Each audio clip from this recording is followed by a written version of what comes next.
In December 2016, a Korean-born Australian ambassador was appointed to Korea for the first time since the two countries established diplomatic ties. Having left Korea when he was 4 years old, James Che returned to the country of his birth as the Australian ambassador. Ladies and gentlemen, good evening and welcome. 손님 여러분 안녕하십니까? 호주에 날 오신 것을 환영합니다.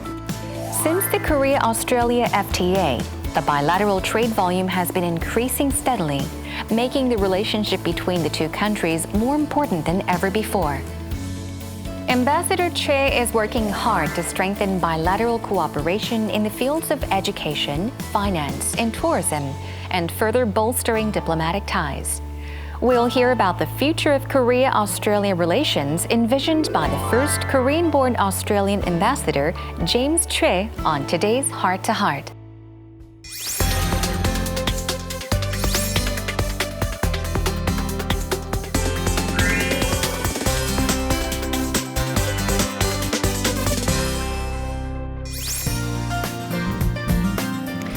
Ambassador Che, thank you so much for joining us on Heart to Heart today. Before we begin, would you like to say hello to our viewers? Certainly. Thank you very much. It's a pleasure to be here on Heart to Heart on Arirang TV. I'm James Che, the Australian Ambassador to Korea. It's a pleasure to be on this program. Thank you once again for being with us today. Now, Ambassador, I heard that this is not your first time coming to Arirang? That's correct. Yes. When I was a junior officer in Korea in 1996, I recall accompanying my ambassador at the time to the launch of Arirang TV. So it was a pleasure to attend that ceremony. I never thought that Arirang would become so large scale and widely viewed. So it's a pleasure to come back into acquaintance with Arirang during this interview. I So see. congratulations to Arirang. Oh, well, thank you. Oh, wow. So you were here when Arirang was actually born. Yes, I saw it when it was basically starting up. So 20 years on, I can see that Arirang has become bigger and better. Yes, and I hope we become even bigger and bigger. Indeed. Now, it's already been 6 months since you came to Korea, since December of 2016. So what have you been doing ever since you came to Korea?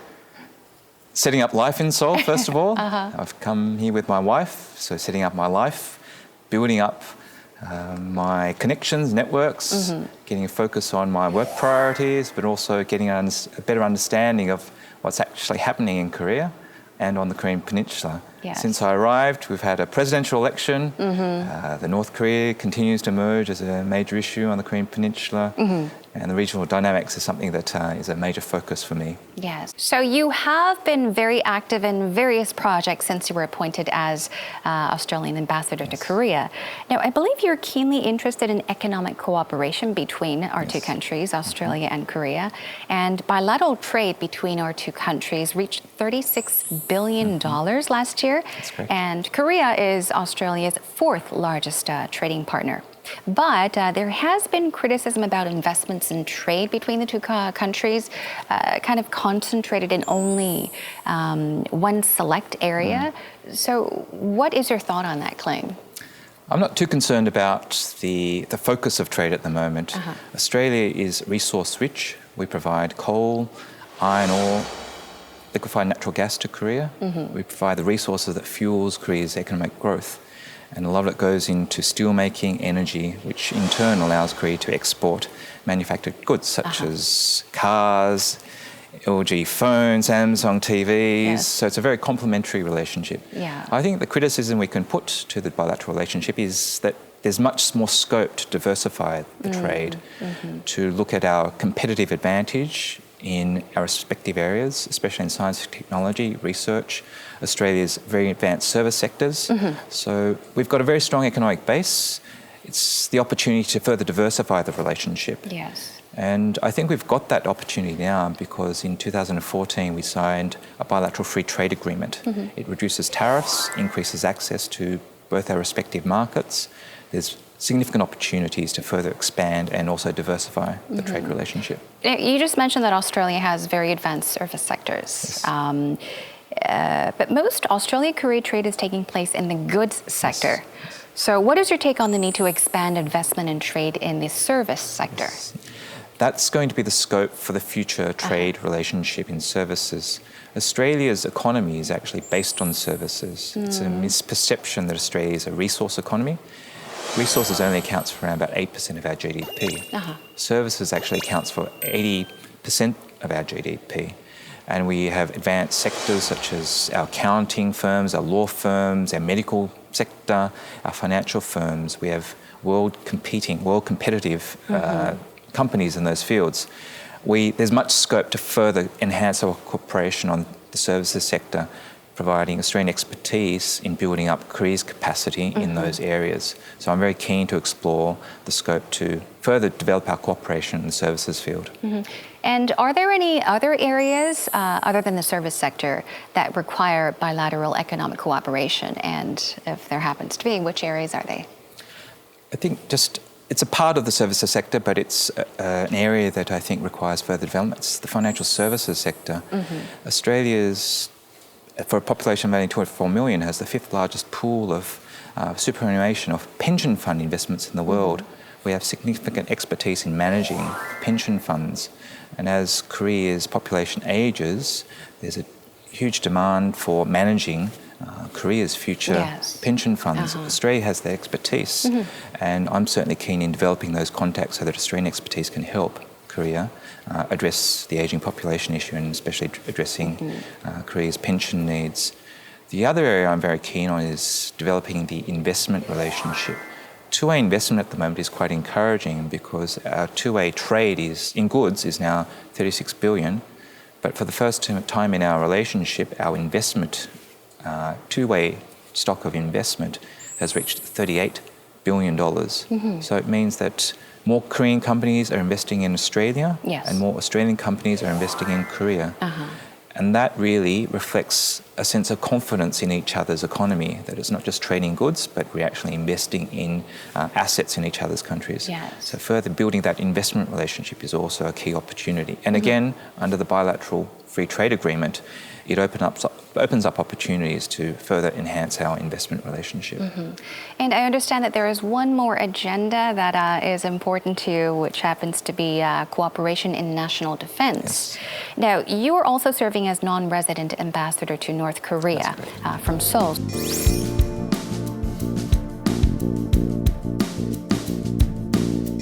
So you must have a great interest in North Korean issues. Is there any particular reason for your emphasis on the importance of defense cooperation? Well, you've noted North Korea. North Korea continues to pose a threat to the stability on the Korean Peninsula. Korea is our third largest export market and our fourth largest trading partner. North Korea, the nuclear issue of North Korea impacts on the regional dynamics, including our largest export market, China, and our second largest export market, Japan. So Australia's got strong interest in contributing to the regional stability of Northeast Asia. One of the aspects that I'm very keen on developing is looking at our defence ties with South Korea to, as I said, contribute to stability on the Korean Peninsula, but also to see how we can work with Korea in addressing some of the major challenges we face in the region, especially with the rising China, the United States administration that is still feeling its way in engaging with Asia, and obviously with Japan playing a greater role in the region. I think it's incumbent on liberal Western democracies such as Korea and Australia, with very similar interests on trade, on security, on protecting freedom of trade, but also the rules of the road, the international liberal order. There's much scope for Australia and Korea to really cooperate together to navigate our way through these very uncertain times. Now, the United States and Australia are the two countries that partner with Korea in the so-called 2+2 talks. Is that correct? At the joint meetings of foreign affairs and national defense ministers. So this indicates that the two countries need to really work closely on global and security issues. So what is your take on this? Is there something you would like to add? Well, it's the centrepiece of our strategic cooperation between Korea and Australia.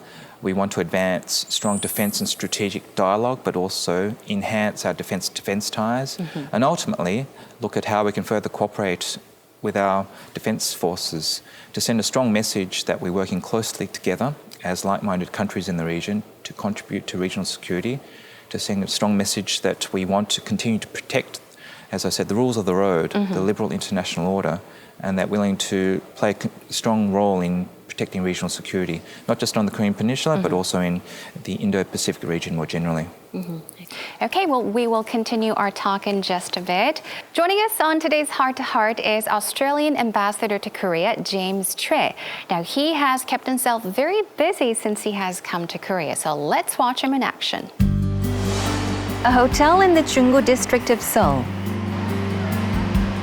A car bearing the Australian flag pulls in.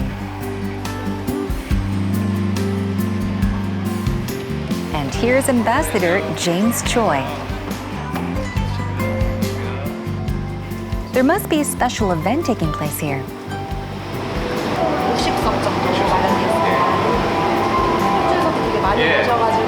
반갑습니다.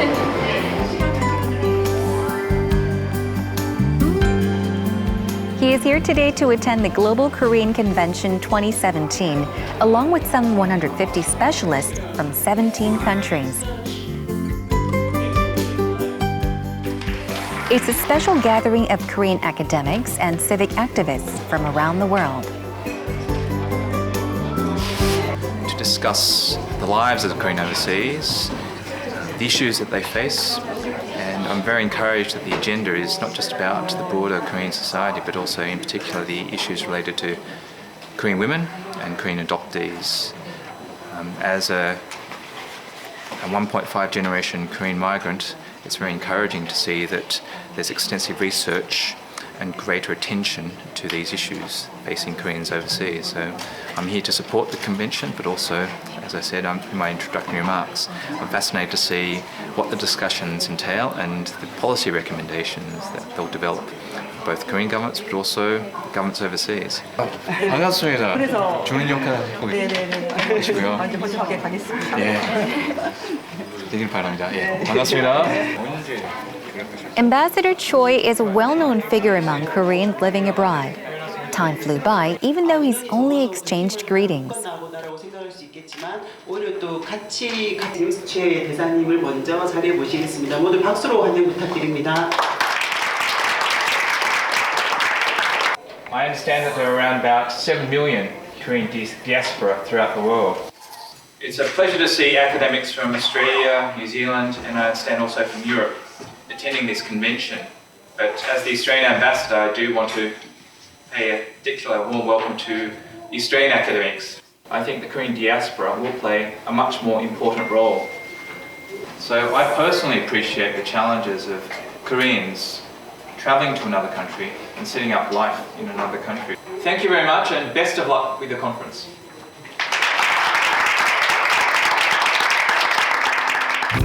Were the Koreans here able to relate to his heartfelt message? It was very nice to hear from an ethnic Korean ambassador who grew up in Australia. And he grew up as a Korean in Australia, and now just like many second generation ethnic Koreans. For me who live in Australia, to see Ambassador Choi sort of is a symbolic visual to more sophisticated and mature relationship between Australia and Korea. And he's also a very well established and respected diplomat in his own right. James Choi, the first Korean-born Australian ambassador, has become the pride of Koreans overseas. His efforts will strengthen the ties between the two countries.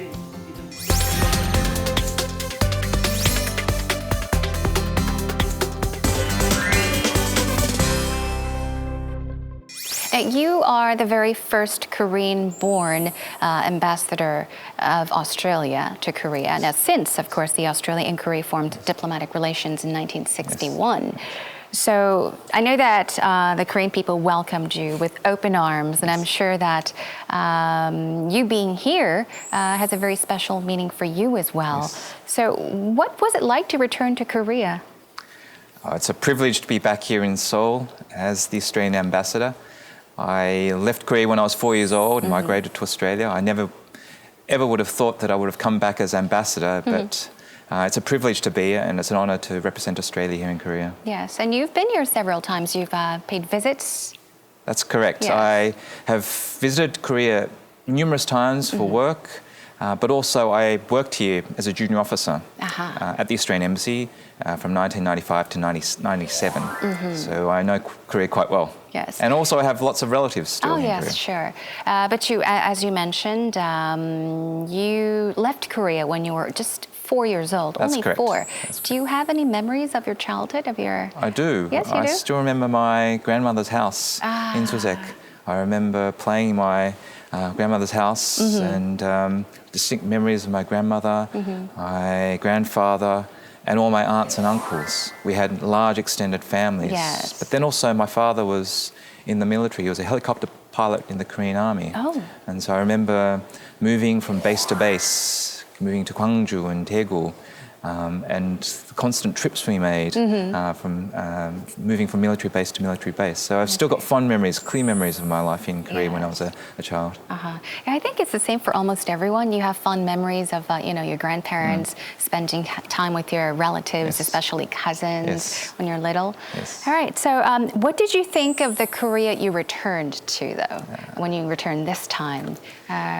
Was it as you expected? Was it any different? Was there anything that impressed you the most? Well, I worked here from 1995-97, so that's my clear, distinct memory of Korea. It was just before the Asian financial crisis. Yes.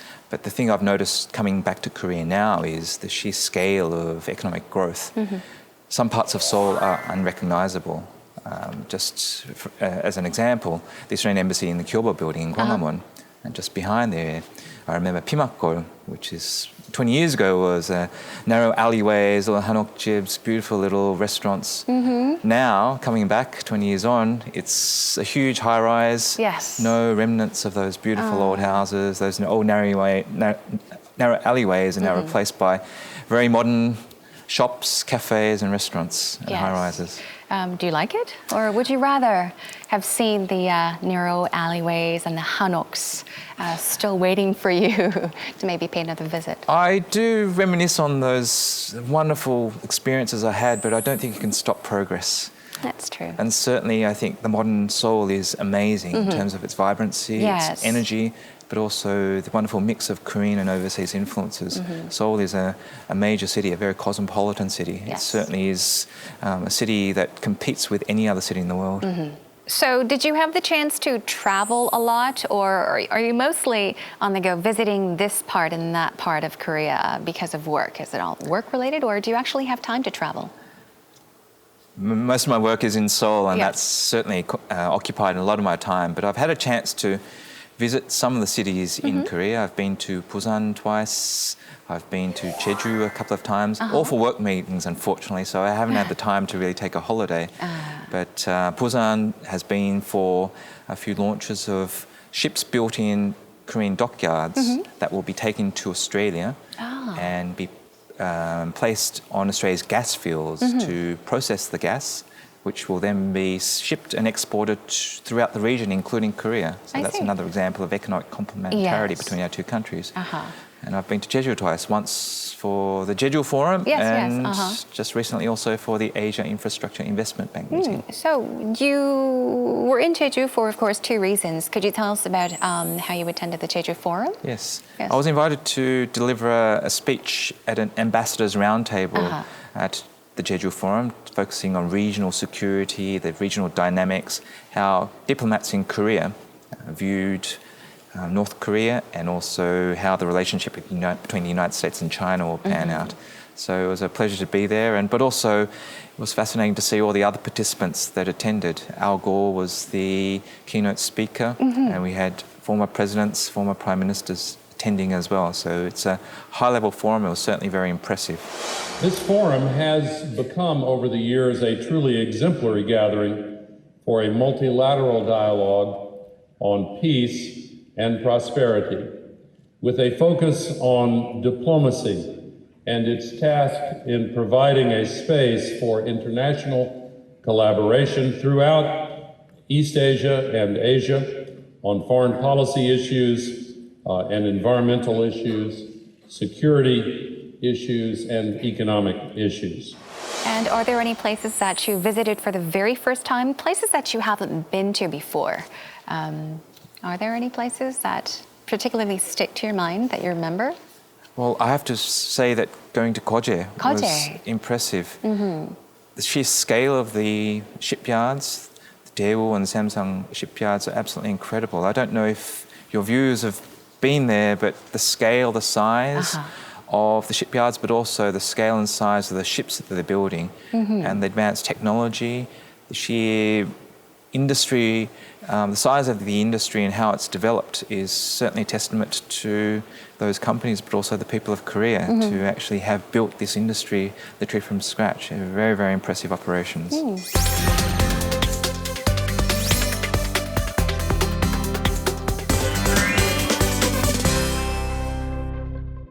So you lived in Korea until you were 4 years old, and you grew up in Australia. So I guess this kind of gave you the chance to understand both cultures because you know about these two countries.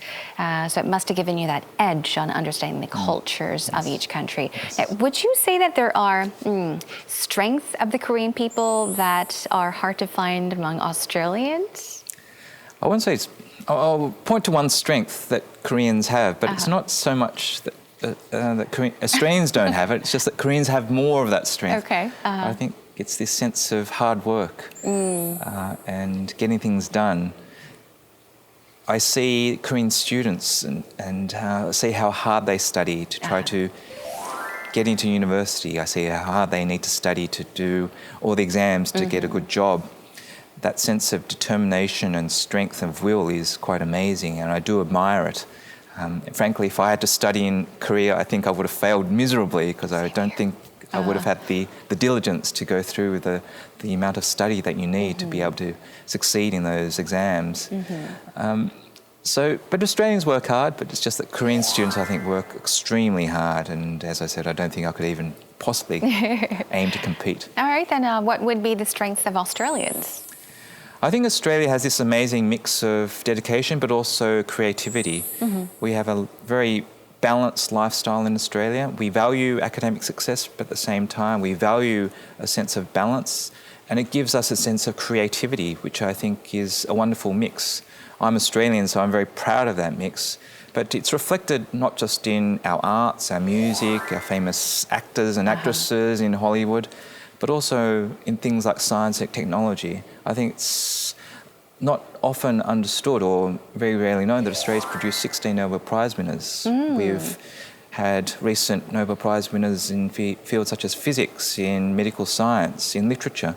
So it's that wonderful sense of creativity that drives a sense of innovation in Australia. I see. So that's certainly a strength that I'd like to underline to your viewers here on the show. Something I didn't know. Now I know, of course. Is there a goal you would like to achieve while serving as Australian ambassador to Korea? Well, personally, wherever I go, I always try to run a marathon. So that's my personal goal. I try to run a marathon here in Korea when I'm serving here. But I've also heard about the wonderful bike ride from Seoul to Busan. So I've already committed to doing that at some stage. I see. But generally, the goal that I have, certainly as a diplomat on the professional side, is to do my best to raise the profile of Australia here in Korea, to promote the importance of our bilateral relationship, but also to underline that Australia is a very close partner for Korea, and that there's so much more we can do in the economic space, and the political space, and the strategic space. We are natural partners in the region, and that's the message I'd like to reinforce during my post. I see. And could you possibly tell us about your future plans, your nearest future plans? As a diplomat, it's very hard to map out a future plan because we go from job to job, issue to issue. It depends on the issue of the day. As I said earlier, I don't think I can predict the nature of or the flow of international relations. I think I'll simply do my best here in Korea and see what my job leads me to. But I simply want to focus on doing what I can do during my posting in Korea and then see what my minister wants to do for me in the future. Now, I have to say that I was able to feel your passion and love for not only the work you do, your work, but also for the two countries, Korea and Australia. And I hope that you make use of your strengths and capabilities to further strengthen the friendly relationship between our two countries. Thank you once again for your precious time and for joining us on Heart to Heart today. Thank you very much. It's a pleasure to have been here, and thank you very much to your viewers, and I look forward to continuing to work closely with my Korean counterparts to advance the bilateral relationship. Thank you very much. 감사합니다. 감사합니다.